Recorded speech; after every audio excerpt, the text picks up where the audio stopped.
Assalamualaikum warahmatullahi wabarakatuh. Jumpa lagi dengan Feli di channel Feli Safriani.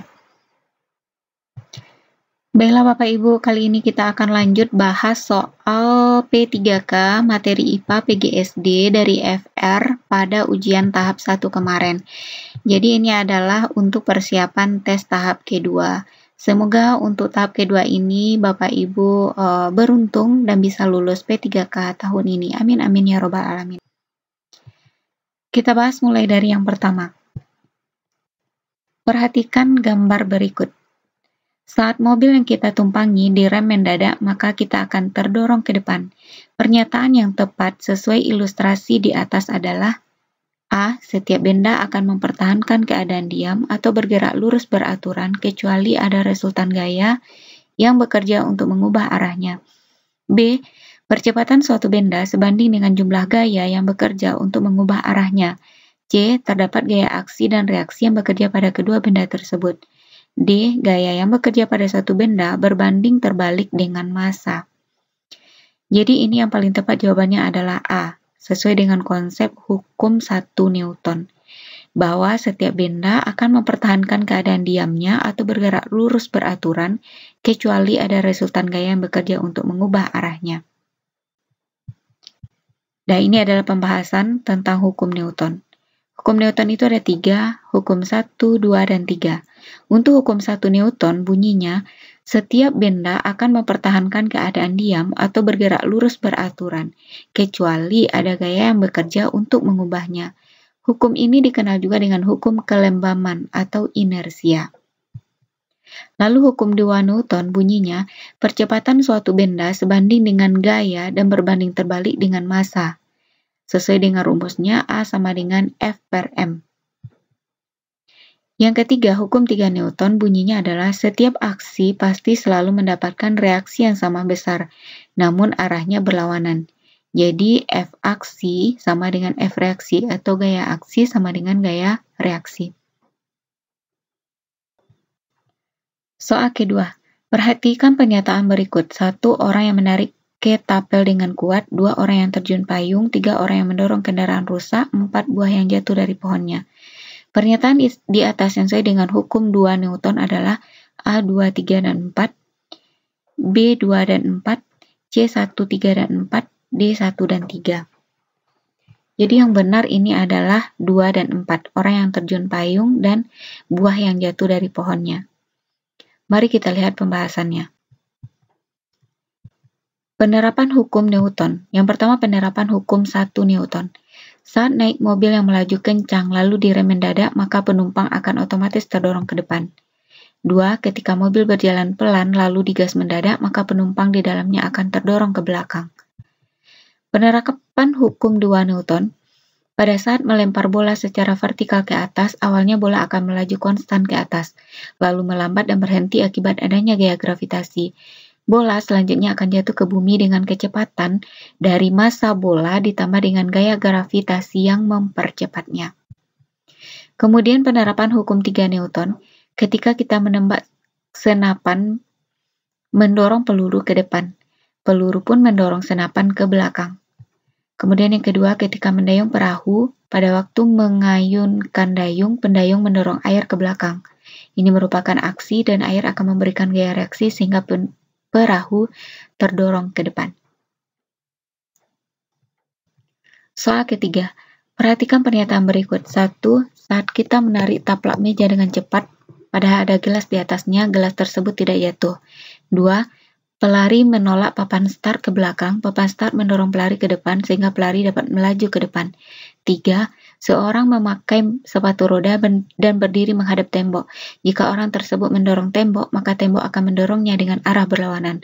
4. Saat bermain kelereng, kelereng yang kecil akan menggelinding lebih cepat dibandingkan kelereng yang ukurannya lebih besar. Pernyataan di atas yang sesuai dengan hukum 3 Newton adalah A1, B2 dan 3, C4, D1 dan 4.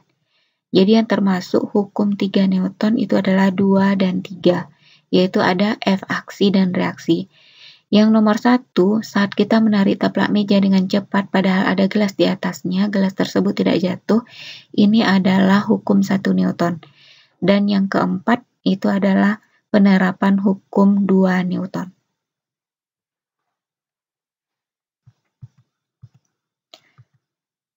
Soal selanjutnya, perhatikan gambar di bawah ini. Jelaskan nama alat di atas dan perubahan energi yang terjadi.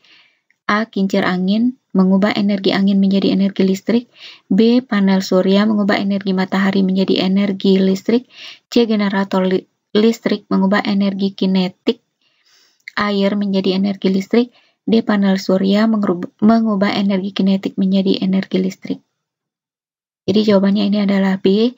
Jadi panel surya itu mengubah energi cahaya menjadi energi listrik. Soal selanjutnya, perhatikan gambar di bawah ini.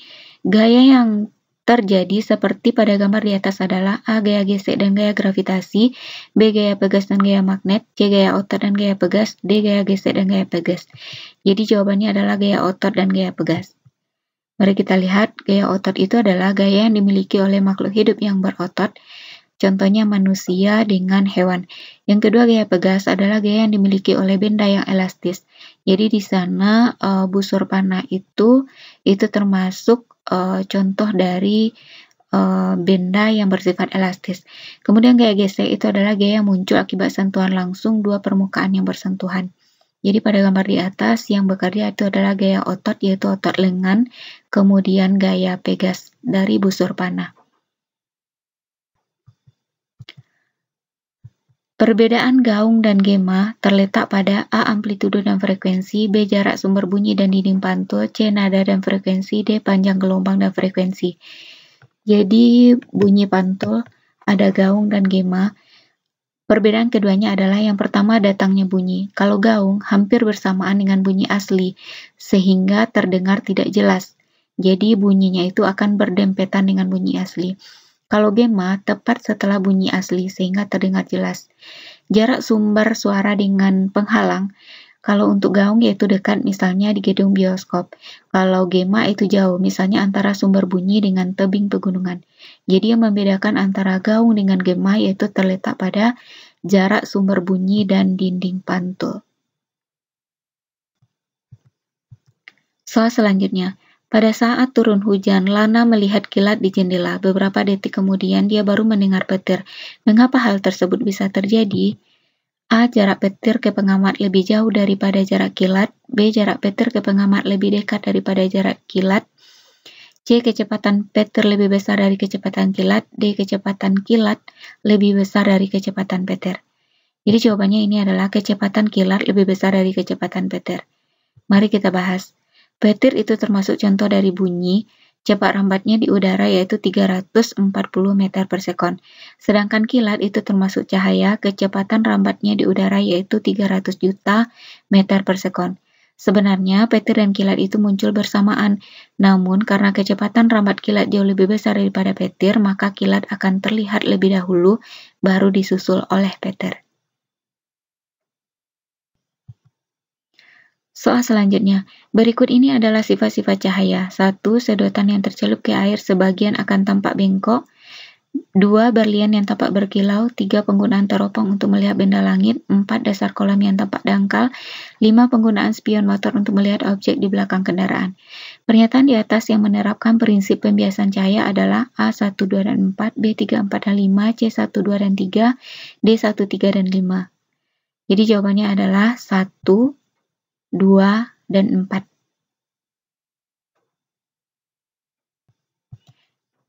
Kita lihat pembahasannya. Pembiasan cahaya. Salah satu sifat dari cahaya adalah dapat dibiaskan. Pembiasan cahaya adalah suatu peristiwa pembelokan arah rambat cahaya. Contoh peristiwa pembiasan cahaya adalah dasar kolam yang tampak dangkal, 2 sedokan yang tampak patah saat dimasukkan ke dalam gelas berisi air, dan yang ketiga berlian yang tampak berkilau. Soal selanjutnya, perhatikan gambar di bawah ini. Ini adalah gambar seseorang yang sedang mengepel. Jenis gaya yang berpengaruh pada kegiatan tersebut adalah A. Gaya gravitasi, gaya magnet, dan gaya otot. B. Gaya mesin, gaya gravitasi, dan gaya gesek. C. Gaya gesek, gaya otot, dan gaya gravitasi. D. Gaya mesin, gaya otot, dan gaya gesek. Jadi yang benar itu adalah yang pertama gaya gesek, kemudian gaya otot, dan gaya gravitasi.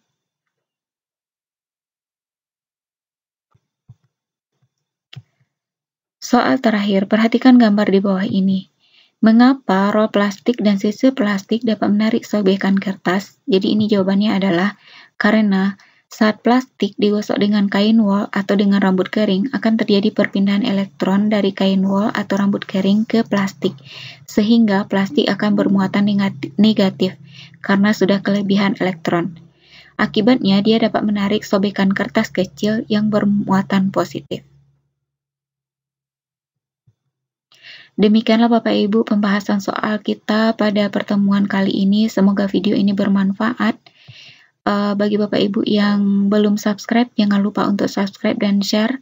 Terima kasih dan doa saya tetap sama. Semoga Bapak Ibu lulus tahun ini pada ujian tahap kedua. Amin amin ya robbal alamin. Assalamualaikum warahmatullahi wabarakatuh.